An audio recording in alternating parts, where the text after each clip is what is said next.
Hello, hello, hello. How are you guys doing this evening? It is 1:47 a.m. on Wednesday evening, going into Thursday morning. Isn't it so funny that I do that like every night? And I was just talking on the phone, driving around. I'm way out in the country right now in Noblesville, Indiana. Oh, I meant to bring my other lip gloss with me and I forgot. So now all I have is this Patrick Ta lip gloss. Oh well, we'll use that tonight. It is so hot in this car. I have my sweatshirt on and this jacket. And I have the heat up to 78 in here. So let me turn that down a little bit. It's hot. Get a little bit of a draft going in here.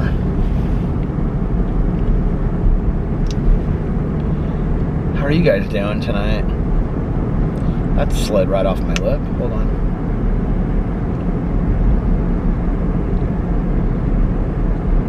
It's kind of really pretty out tonight. It's like the snow is still on the ground from the other day. It's very, very still. There's like no wind. I have been like binge watching the Paradise Lost series. Well, I watched the first one on YouTube because Mel told me it was on YouTube and I didn't even think it could possibly be somewhere. I think I looked on Hulu and they had it on Hulu, but like my subscription is wrong. And so, however I ordered Hulu, I don't know, I ordered it wrong. So I talked about that on, I just need to call them and fix it. So anyway, I couldn't watch it through Hulu, but then somebody on here commented and said that it was on HBO Max. So I went in and I looked, and all three of the documentaries are on HBO Max. Paradise Lost 1, Paradise Lost 2, and Paradise Lost 3. So I finished Paradise Lost 1. Now it's really cold in here. I finished Paradise Lost 1. Then I started watching Paradise Lost 2 last night, which is like 5+ years later after they're sentenced in court and stuff. And then tonight I started Paradise Lost 3, and I'm halfway through it. I honestly was like, and I'm still like a third or a half of the way through the book. I'm going to finish it tonight. My goal is to finish the book tonight. I honestly, because I want to finish the book and then I want to watch the movie The Devil's Knot with Reese Witherspoon, which is based on the book. Actually, the author of the book, I think her name is Mara Levitt, she is in the second documentary when like all of the people that are trying to get them out of jail, get them freed. She's like in the second one at this meeting, and she's like asking them some questions and stuff, which is interesting. It's crazy to think that, you know, it's been almost, 30 years, and this is still a cold case. They still don't know what happened. I had read in some article that Terry Hobbs, who was the husband of Pamela Hobbs, who was the stepfather to Stephen, that he and a friend were supposedly like implicated in this. But that hasn't come up in any of the documentaries yet. They're actually, she plays a very small part in the documentaries, which is interesting because she's the person that Reese Witherspoon plays in the Devil's Knot movie. The stepfather of Chris Byers, Mark Byers, is who they keep on saying that they think did it.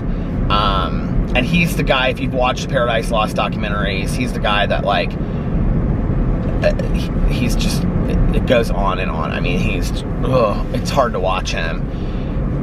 He's the one that like makes these fake graves out in the woods, and he's like spitting on their graves, and he burns them and says they're going to hell. It's a lot to watch.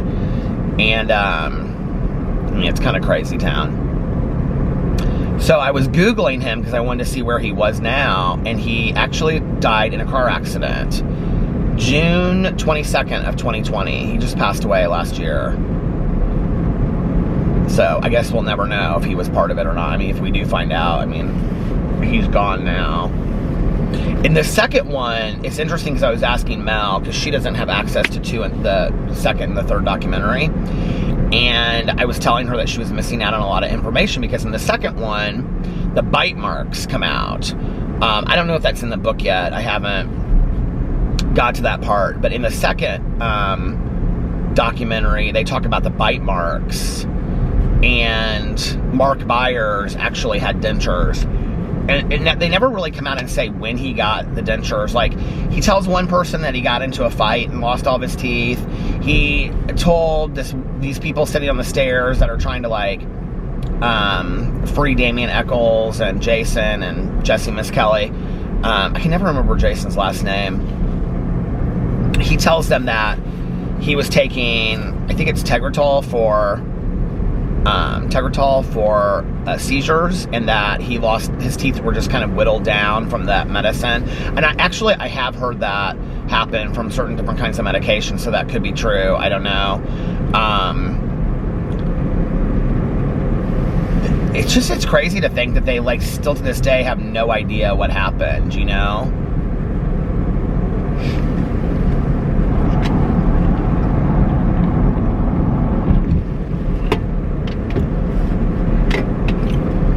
Drinking my Diet Coke. I actually have 2 Diet Cokes with me tonight, so I'm not doing so well.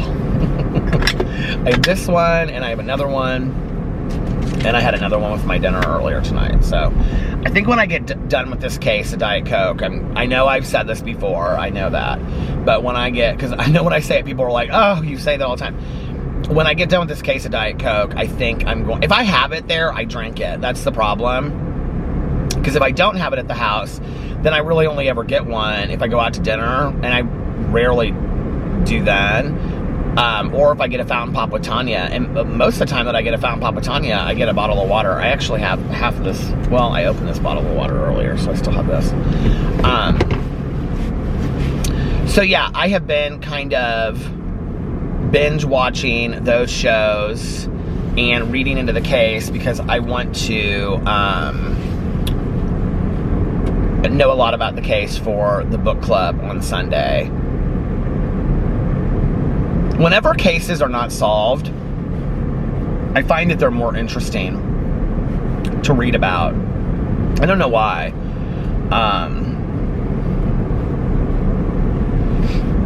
I'd be interested to know, like, I watch it kind of with the point of view that the West Memphis Three were innocent. But are there people out there that think that they're, like, that they did it? I'd be interested to know if they're, oh my God, there's a plastic bag in the middle of the street.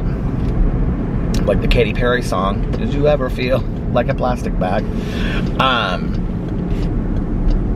Are there any of you out there that feel like they did it? I'd be interested to know that. Go over here. There used to be this little bakery that was over here, and it closed down. It makes me so sad. I always wanted to try it.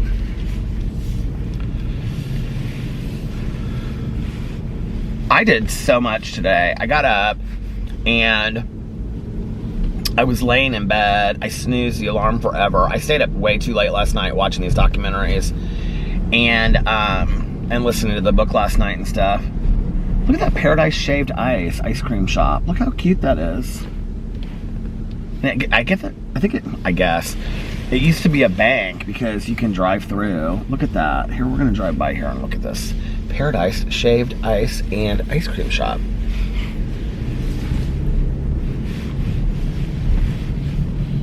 I like to find places. It says open.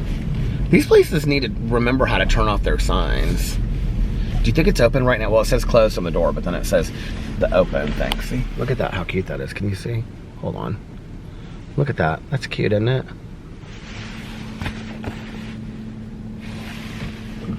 Happy Hawaiian holidays. Peppermint stick ice cream or peppermint shake.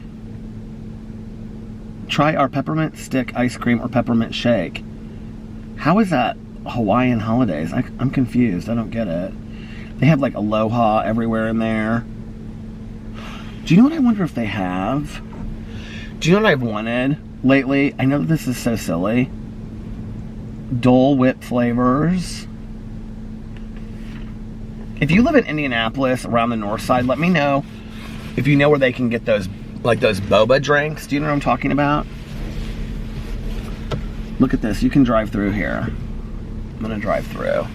But I want one of those boba drinks that have those little, you know what I'm talking about? Those little boba things in them or whatever. I've kind of been craving those lately. Oh, look at this. They have all their fixings in the window right there. That's kind of cute. My mom would have loved that.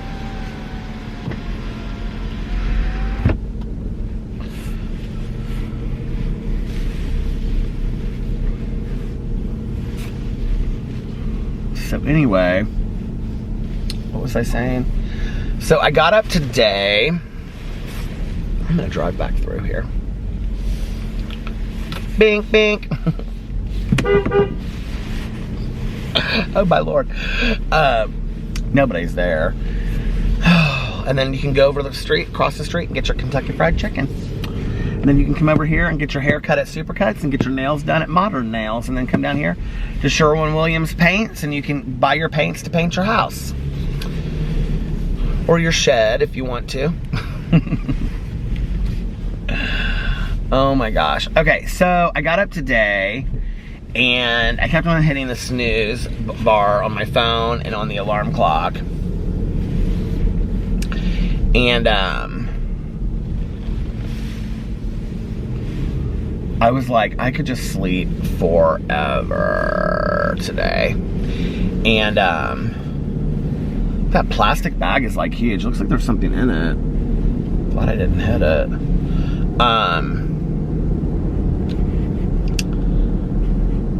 And then finally I like got up and took the dogs out and stuff. Took my medicine, did all that stuff. And then I, whenever I say took my medicine, I always get like a comment or somebody will say something about like, no, what's that for? For my epilepsy medicine, because I have epilepsy. So took the dogs out, did all that, took my medicine, and then I took a shower, and I was like, okay, I need to get motivated. If I take a shower now, I can do my hair and stuff, that'll make me feel motivated to leave. So I left the house, and then I went and I wanted to find a place to take pictures for posting my new book for February for the Peter's Book Club. So I was like just driving around. I actually was thinking about going to like this railroad track and taking these pictures. But I knew there was like not really any place to stop or park on this. Oh, I just thought of another place where I saw another place that the railroad track goes that I could have stopped and done it. Well, that'll be another picture down the road. But anyway, so I was like driving and I was going to do this review at Panera Bread of the flatbread pizzas. They're really good, by the way. I was really impressed. And I was like passing by this like area, this like retention pond area that was like iced over, and it had this like metal bridge, kind of cement and metal bridge. And that's actually where I was going to take the picture. So I was like, okay, that's kind of a cool spot. And because the book is The Project by Courtney Summers. Go check it out on my BookTube channel and also on my Instagram. The publisher, St. Martin's Press, is giving away 2 copies if you'd like to win a copy over there. And so what else? Yeah, so I took pictures, and it was like this gravel area that was right next to an office building. And you know, like how like there's like those ponds next to office buildings, it was like that. But there was like this steep ledge that went down with all these big rocks. And I sat down to like take the picture. Like I was like trying to get it, so I was sitting on the rocks, and I got like mud all the way down the side of my jeans and on like my shoes and stuff. I was like, well, this is a great start to the day. So after I just took a shower and got completely ready for the day. Now I'm like all muddy. But anyway, so got those pictures taken. That was fun. And I was really excited about announcing the book. I wanted to announce it yesterday, but I just was running behind on stuff. And then I went to Panera and I did the review of the flatbread pizza, which I really enjoyed. And then what did I do? I drove around for a second and I talked to Tanya. And I was actually going to take Tanya the rest of the flatbread pizza, but she said she didn't want it. She was like, oh, I was just going to order one of those the other day. I was thinking about it. And I said, well, do you want me to bring you the rest? I only ate one piece. And she was like, no. She's like, that's okay. I'll just order it some other time. I was like, okay. So then I talked to Melissa on the phone for a little bit. And was texting with Valerie when I got home. And then... what did I do? Then I filmed a drama video, and I filmed my booktube video.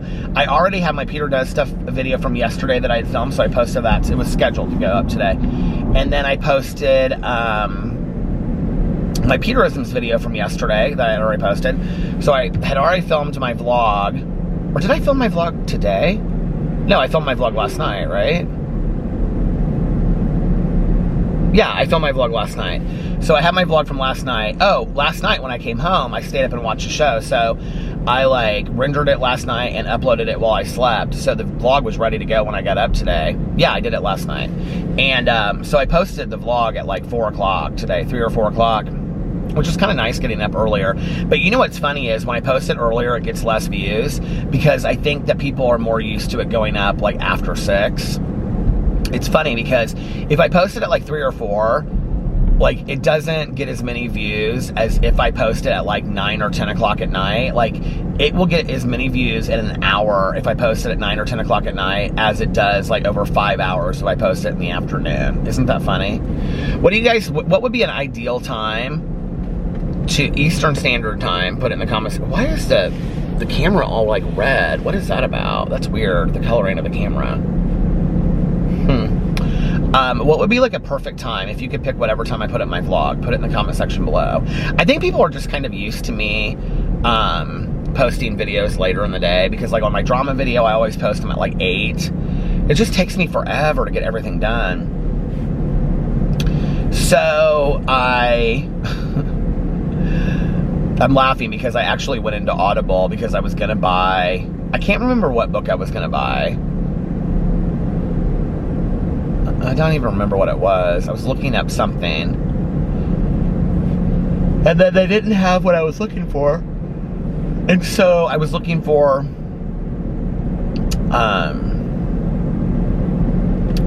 this Leo Moriarty book. And they were like all really long. And I was like, I just need to listen to the books I have. I think I already had 1 credit left. Well, anyway, I got 3 credits.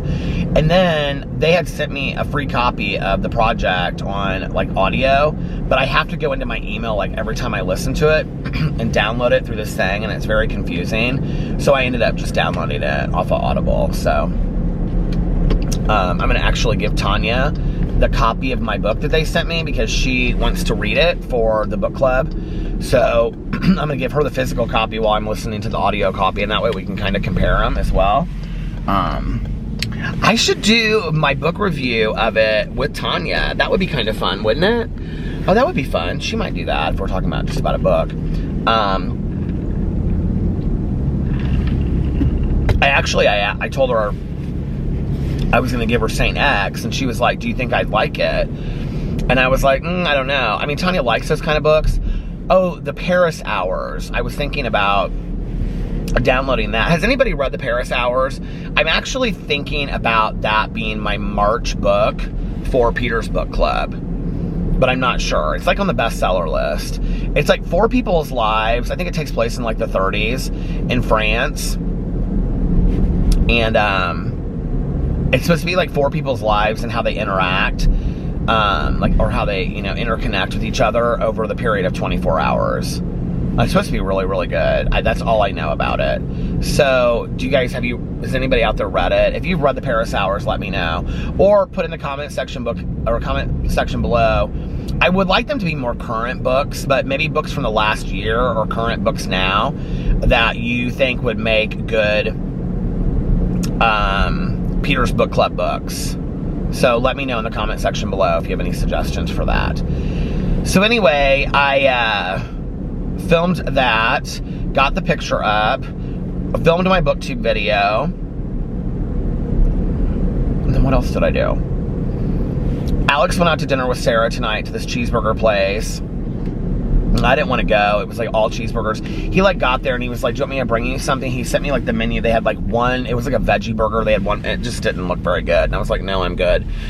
So I was like, oh, I'm going to do like a mukbang drama video while I'm sitting here eating the leftover pizza.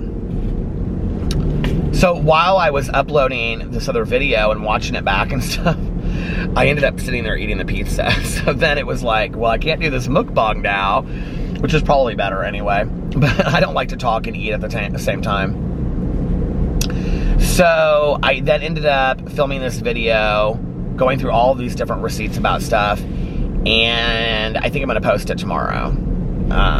Because it just got too late. It was like 11 o'clock by the time I got it done. Alex came home from dinner, and like I had taken a bunch of the trash out to the trash can, so then he took the trash out, and then he went upstairs, he took the dogs out, and then he went upstairs and got in bed, and he's watching Bridgerton right now. He loves it. He said it's almost exactly like Gossip Girl, but it's just like this era, era piece or whatever.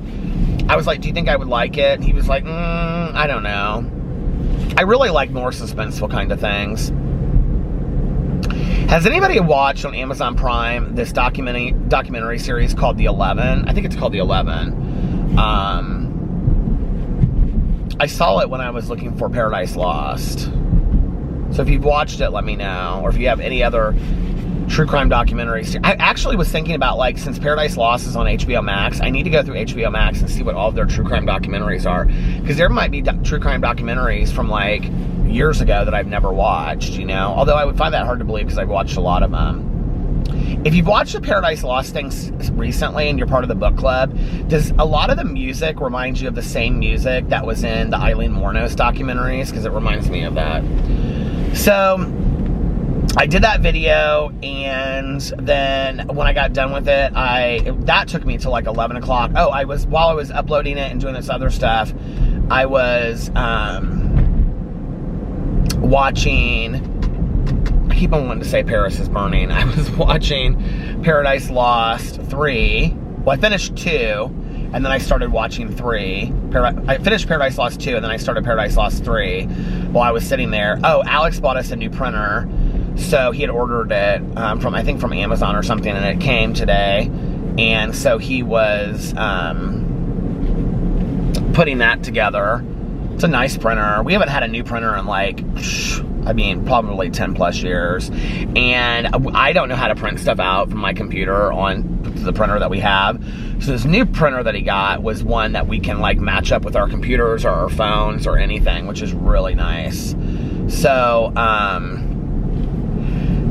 we don't print off a lot of stuff, but like, you know, tax stuff or receipts for things, or if we need like tickets for anything, it's nice to have, you know?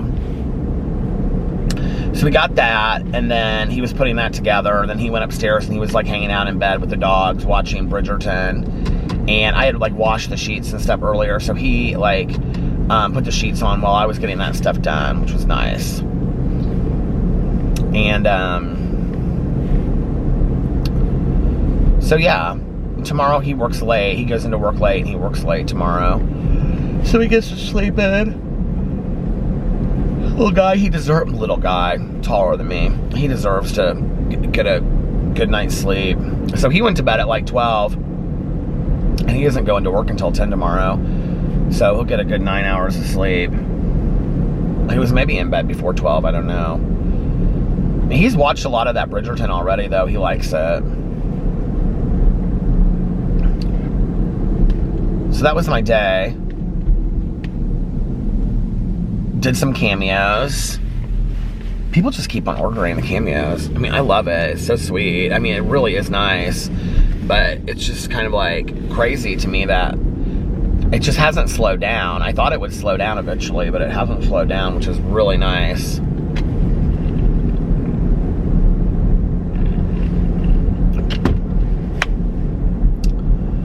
Anyway, what else?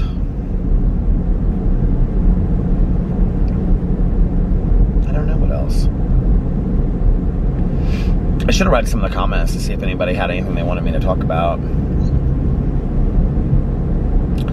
Dream. Are you guys doing anything for Valentine's Day?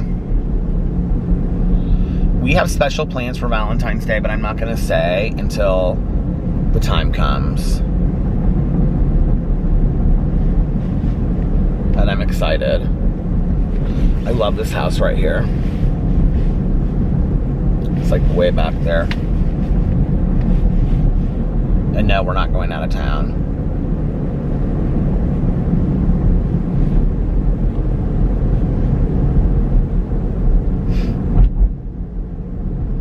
I always loved Valentine's Day when I was growing up.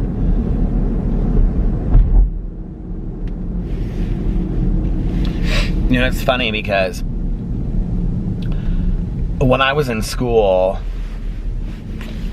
like when I was in elementary school, like the boys were never nice to me, but typically the girls were, some of them. I actually, the older I got, like junior high and high school, other than my friends, there were some girls that were really mean to me. Like, I can remember later elementary school, there would be girls, like I'd be playing with them or whatever, you know, on the playground, you know, for recess, we'd be like swinging. I love to swing or whatever. And they'd say like, why aren't you hanging out with the boys? Like, they knew why I wasn't hanging out with the boys, you know? And I can remember just like feeling like so good, like I had some friends, you know, or whatever. It'd be like the third day and we'd all like run out there. It'd be like, you know, we'd have this little group or something that I had just made, and it would be like 3 or 4 of us, and then we would all run out there for the swings, like the 4 of us, and we'd all get on it and we would swing like the whole hour, or, you know, whatever we play or do. And it was always like by the third day, like one of the girls would say something. She'd say, why don't you hang out with the boys? Like, why aren't you, you're a boy, you should hang out with the boys. And I can remember just like this pit in my stomach, like I wasn't good enough, you know? And then when I was in junior high, I actually had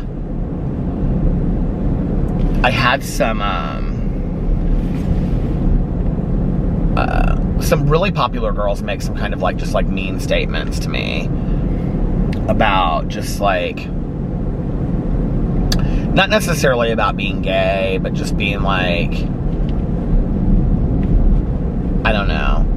You know, and then when I was in high school, I've told you this before, but like these girls that I had been kind of friends with that were popular, but like I had known them for so long that they'd be like, you know, like, I mean, I had grown up with them since like first grade or kindergarten. I mean, I knew them, you know, our parents knew each other and stuff. So they would be like, if you just got rid of those freaky friends, and like I said this on here not too long ago, it's like, those freaky friends were the only people that wanted to be my friends. You know what I mean? Like, I'm so thankful for them. And I was just as freaky as they were, you know? I do remember what's so funny is that there were these 2 girls that I went to junior high with, and when we went from 9th grade to 10th grade, because our 10th grade was at a different school, so we went with like 6th, 7th, 8th, 9th was junior high, and then 10th, 11th, 12th was at a different school, it was at the high school. So 6th, 7th, 8th, and 9th was junior high, 10th, 11th, and 12th was the high school. So when we left 9th grade, one of them went to a private school here in Indianapolis, and the other one went to a boarding school.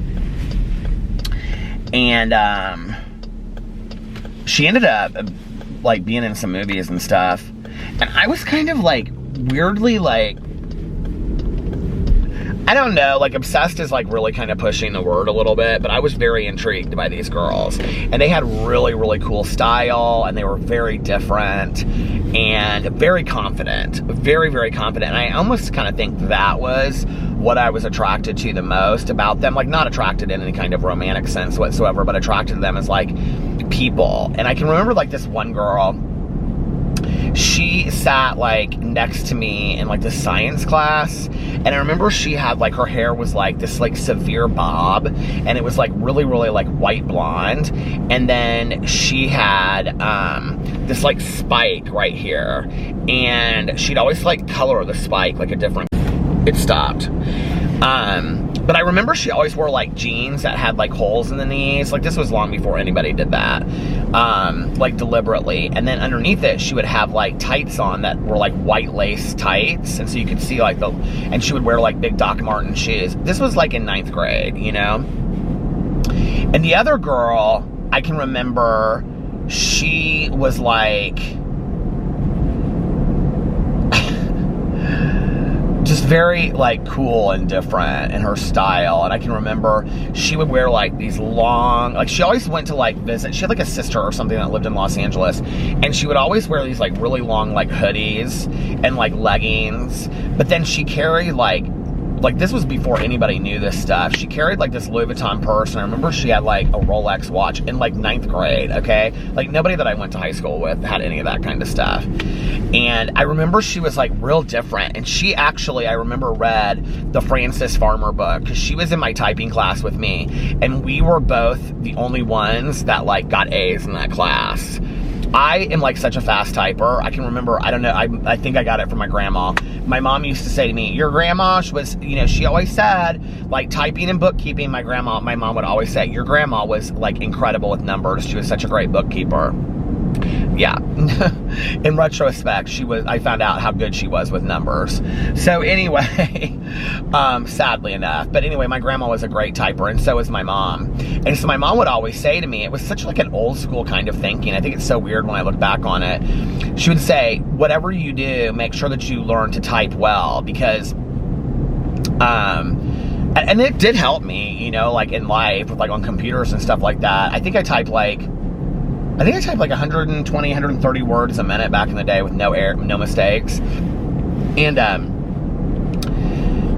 so I took typing 1 and typing 2 in 9th grade, and she was in my class with me, and she was right next to me. And she had kind of like this really like, I mean, I look back and I think, like, my perception of her at that age was like she was like 30 or something, and she wasn't. But she had like this really kind of raspy voice.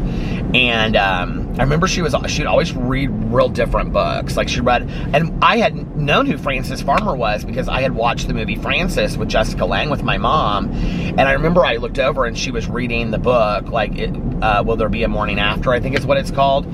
And I looked over at her and I said, are you reading about Frances Farmer? And she like never spoke to me, ever. And she was like, yeah. She was like, do you know who Frances Farmer is? And I was like, yeah, I watched the movie with my mom, Frances with Jessica Lange. And I could be kind of a snoot back too sometimes, but like she was kind of like really not very nice to me. But her friend was always real nice to me. What is so funny is,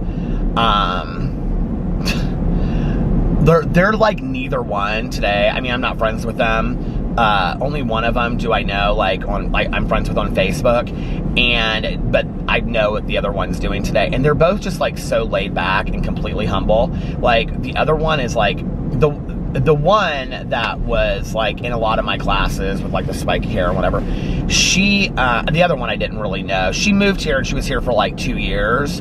She and I played tennis together on the same tennis team for a while. She moved here and she was here for like 2 years, and then she moved away. And then she came back one time with like a friend, like while she was in boarding school or something. But anyway, I've told that story on here before. It's boring.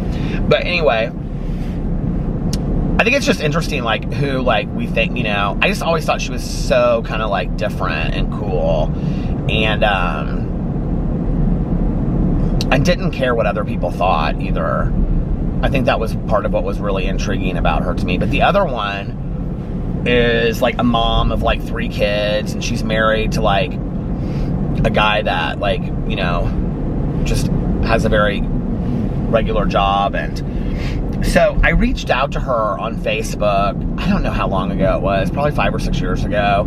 Just one night I was sitting there and I was thinking about all this, and I messaged her because she really like inspired me a lot to just kind of be myself. And I remember one of them, like, they stopped me. I had something, I can't remember. And the one that went to LA a lot, she, like, my dad had got me a sweatshirt, and I can't remember what it said on it. But she stopped me. Well, we used to go skiing. We used to go skiing a lot, but my dad went to Telluride, and I had a Telluride jacket on or something like that, and she asked me, and she was like, have you gone to, she was like kind of rude about it, but her friend was never rude to me. But anyway, like, that was like the only time she ever talked to me. So I remember I messaged her, and she had asked me something. I can't remember what she asked me. And I was like, oh my God, it's so fun. Like, if I knew somebody, she was trying to get connected with somebody. And she thought I knew because we had like this friend in common or something. And I said, oh my God, it's so funny that you reached out to me. I was thinking about you. And I almost didn't say this. I almost just messaged her back and was like, yeah, I can like connect you to her or whatever. But like I said to her, I said, when we were in junior high together, I was like, I mean, literally, I have not talked to this girl since 9th grade. Okay, think about this. And I said, and this is where I've always said like awkward stuff that like, you know, put your foot in your mouth, Peter, kind of things. I said, I always thought you were so stylish and so different, and you always inspired me to be, you know, to want to be myself, and you came across as so confident. And she messaged me back, and she was so nice and so gracious, and she was like, you know, that is so funny. She was like, this is why you should, like, never be afraid to, like, reach out to somebody and tell them whatever's, like, on your heart, you know, in your head or heart.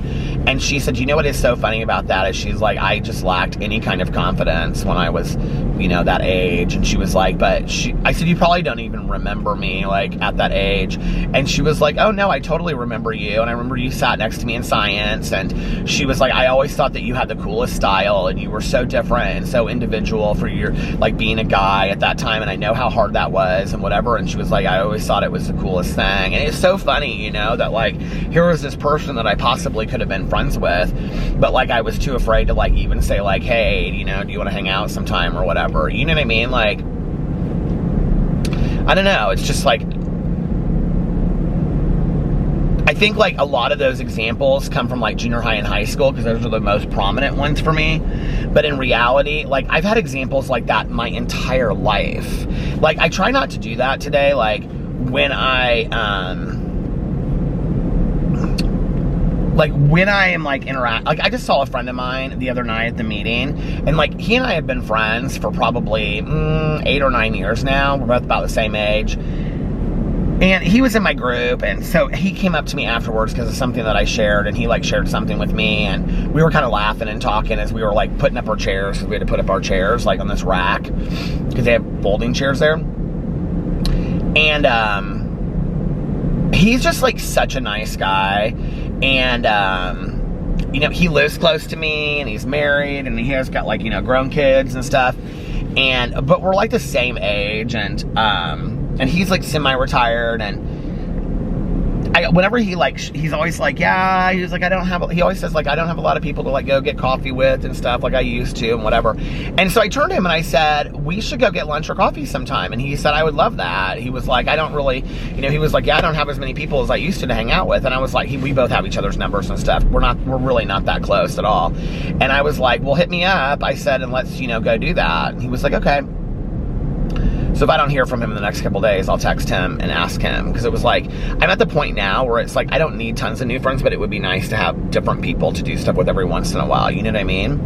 And I wish in my life I had reached my hand out sooner and introduced myself to people, or not been afraid to ask somebody to, you know, go do something. It's like,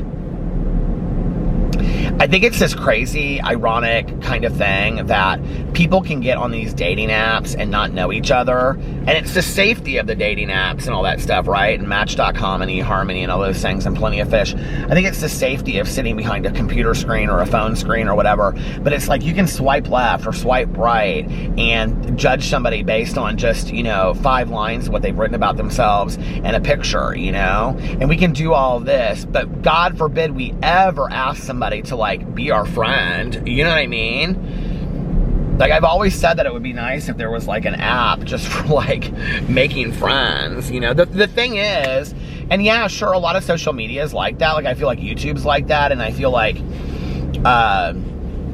you know, Twitter and things like that. But the reality is, like, most of the YouTubers that I've met live like far away from each other. Like, none of us live close. And the few YouTubers that I have met, like, well, Wes from Highfalutin Carb, if you guys don't know that channel, go check it out. Wes, his YouTube channel is called Highfalutin Low Carb. He is such a nice guy, and, you know, we text and stuff like that. But we have yet to meet up, and we've been texting and talking on the phone for over a year now, and we literally live like 10 minutes from each other. So, but I mean, the last year has not been a great year either to, like, meet up with people. So, but, like, I don't really interact with any other YouTubers that, I mean, a couple people that I talk to, you know, every once in a while, but not really.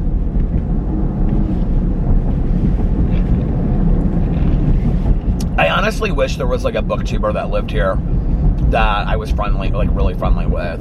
I think that would be fun. To do, like, you know, the reading rush together, or go to book hauls together, or just go to the bookstore and get coffee. I think that would be so fun. But maybe one day.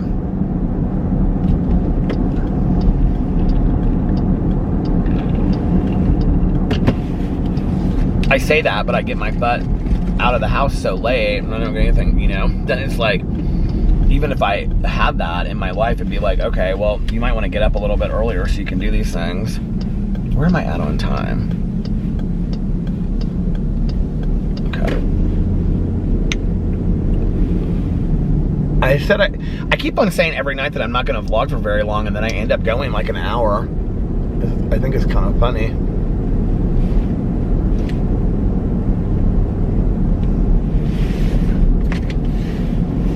I'm charging my phone right now.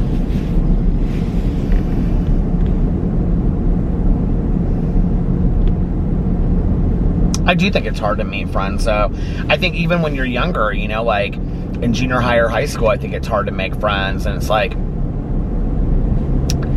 how do you, I think especially that age, especially if you have social anxiety or you just are awkward like I was, it's like, how do you go up to people, you know?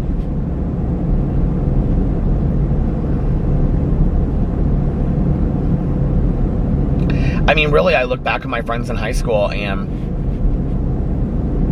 I really had no place else to eat lunch in 9th grade. And that's kind of how it started. And then in my sophomore year, it was kind of the same thing. And they just were nice enough to allow me in, you know?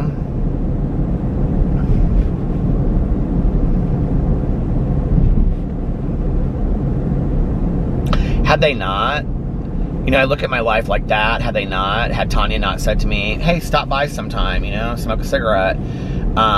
Had other friends of mine not done that, you know, it's like,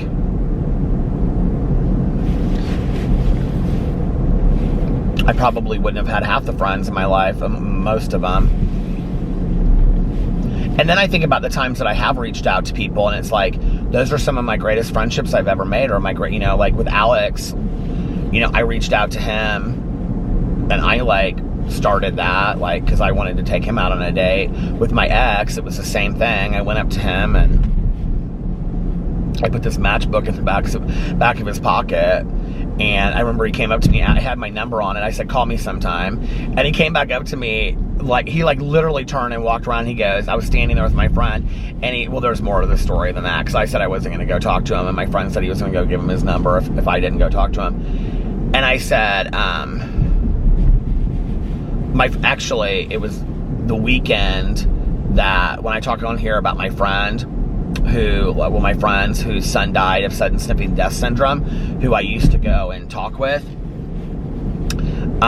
those parents, that was, their son had died that weekend, and, yeah, it was so tragic, so, and I can remember kind of being like, life is short.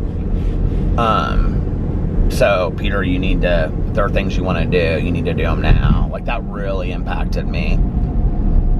And,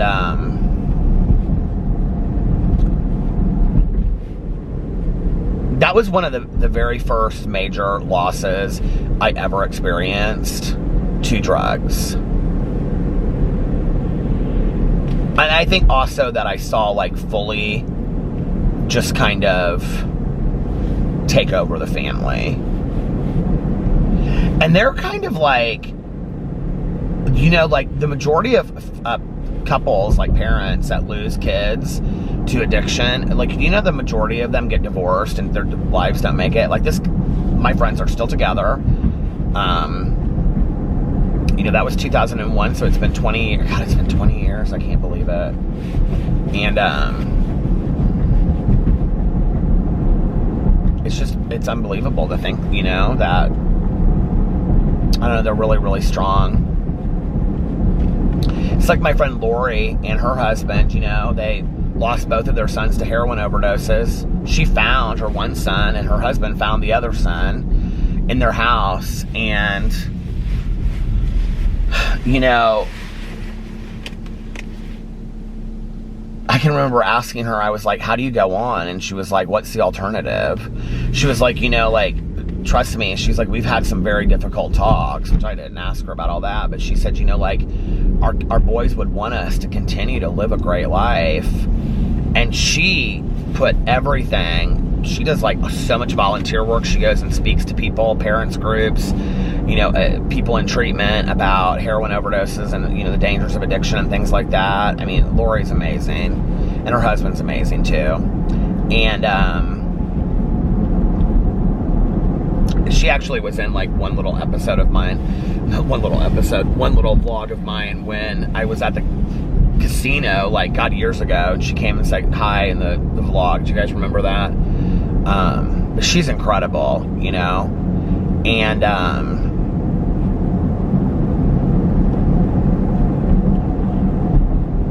they're another couple that have just, I think, gotten stronger through it. But I've known a lot of couples that haven't, you know, made it. And I've known a lot of parents, and I've known a lot of families that it's just torn them apart, you know, and just devastated the whole family. I think when you want to get to a point of blame too, like, I think it's natural in families to want to blame each other. And if you had done this, or if I had done that, or if we had known this, or, you know, and it's like, you know, a lot of siblings, I think, always feel like, well, I kept their secrets, and then this happened, you know, and then they feel responsible for it. It's like, nobody's responsible for that.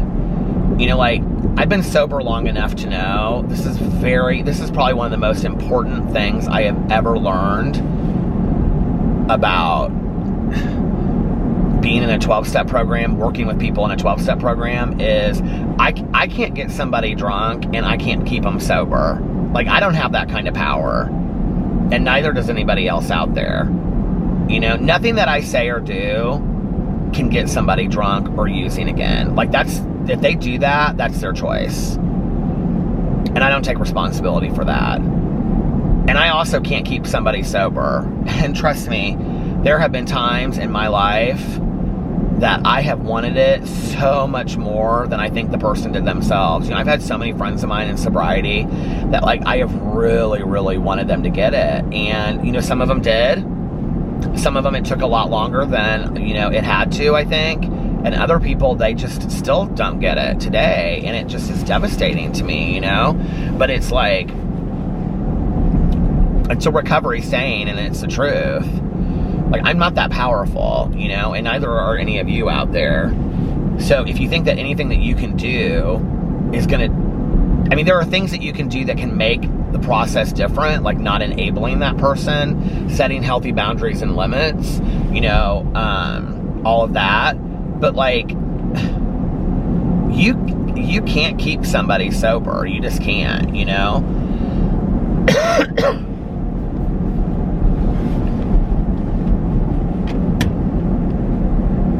You know, I am a believer, though. Like, people say, like, oh, well, addicts and alcoholics have to have a true desire to get clean and sober.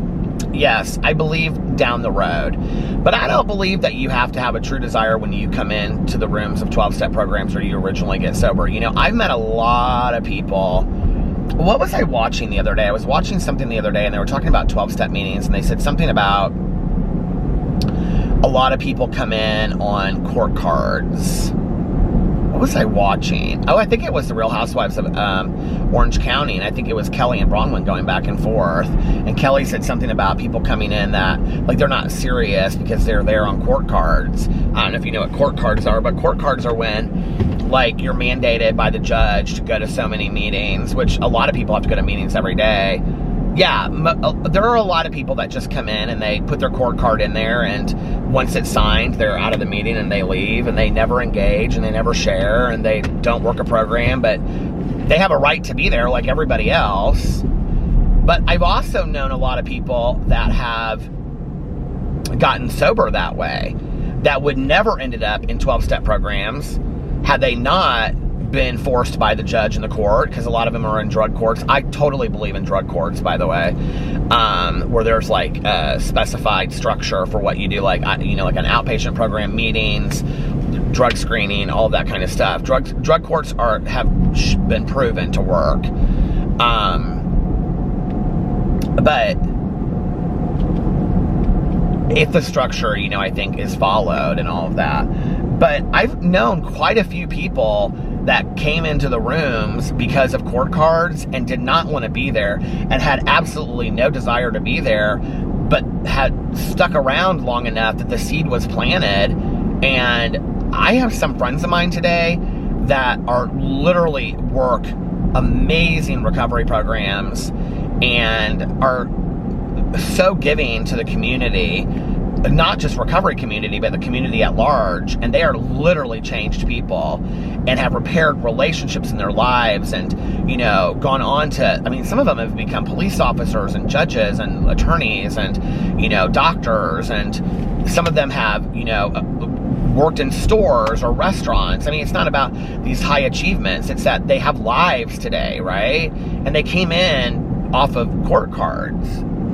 So, I mean, there's a lot to be said for, you know, you can bring a horse to water, but you can't make it drink. But if it drinks long enough, it might realize it likes the stream that it's drinking from and stick around. I didn't really get it till like 6 months, you know, when I was walking out of this meeting after I got my 6-month token, and I walked out and I was like, I haven't done anything for 6 months consistently, like in my life, let alone stay sober. And I was like, this is, and I have peace of mind and serenity in my life.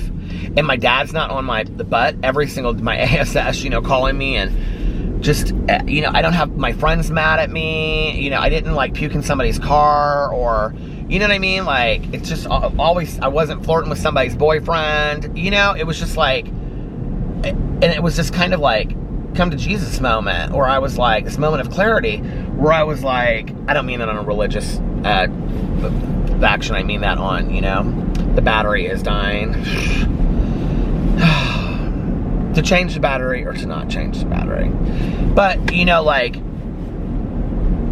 I stuck around long enough. That was not my plan. When I got sober and came into the rooms, I was like, I'm going to stick around till get people off my back. And then when people are done thinking that I have a problem, because I was like, people say, you have a problem with drinking and drugs. I'd say, I don't have a problem. You have a problem. I don't have a problem. You have a problem with how I am, but that's your problem, not my problem, you know? Other people's problems with me is their problem, not mine, kind of attitude. But it was me, you know? I was affecting all of these people's lives, and I didn't even realize it. Which is why I'm so incredibly grateful for my life today, you know? But I don't need to get into all of that again tonight, so. This was fun little conversation tonight. Thank you for hanging in with me. I'm going to get off here now so that I can go and listen to is it the Devil's Knot or just Devil's Knot? To listen to Devil's Knot? The Devil's Knot, I think. Which Mel has hilariously and sarcastically referred to.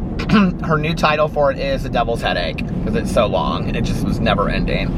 So anyway, I'm going to get off here now and go listen to that, hopefully finish it tonight. I hope you guys are having an amazing Thursday. I will see you tomorrow. Thank you for sticking around with me again. I love you guys so much. I have so much fun on this vlog every night. And I love you, and I will see you tomorrow. Bye. Love ya!